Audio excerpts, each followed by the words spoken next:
তর্কাতর্কি, গরম কথাবার্তা, হ্যাঁ, একে অপরের উদ্দেশ্যে বাসের মধ্যে তুমুল ঝগড়া হচ্ছে দুইজনে।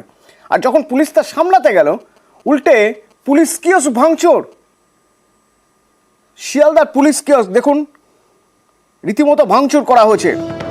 কি নিয়ে কথা হচ্ছিল, কি নিয়ে কথা কাটাকাটি, পরিস্থিতি এরকম জায়গায় পৌঁছলো কেন যে পুলিশকে ধাক্কা দিয়ে পুলিশ কিয়স্কে ভাঙচুর করতে হলো? রৌনক রয়েছেন আমার সঙ্গে ফোনে, বলতে পারবেন রৌনক? একেবারেই গতকাল একটি বাসে দুই ব্যক্তির মধ্যে ঝামেলার সূত্রপাত হয় এবং শিয়ালদার যে বাস স্টপ সেখানে নামার পরও কিন্তু সেই তর্কাতর্কি চলে।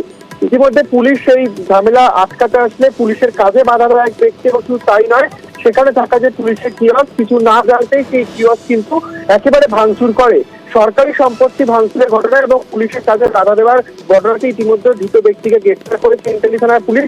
কি উদ্দেশ্যে পুলিশের কিয়স্কে ভাঙচুর চালানো তিনি এবং যেহেতু পুলিশকে তার কাজে বাধাপ্রাপ্ত করেছেন, এই বিষয়গুলোকে সামনে কিন্তু ইতিমধ্যে সেই ধৃত ব্যক্তিকে গতকালই গ্রেফতার করা হয়েছে। তদন্ত চলছে কি কারণে এই ঘটনা তিনি ঘটানো।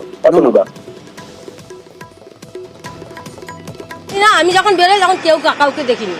ওই দুটো লোক দাঁড়িয়ে ছিল, এই পর্যন্ত লোক পাড়ি হয়ে গেছে। পুলিশ ছিল, সব ছিল, এখনটা লোক পাড়ি। যখন বার হয় তখন ভাঙাচুর দেখেছি।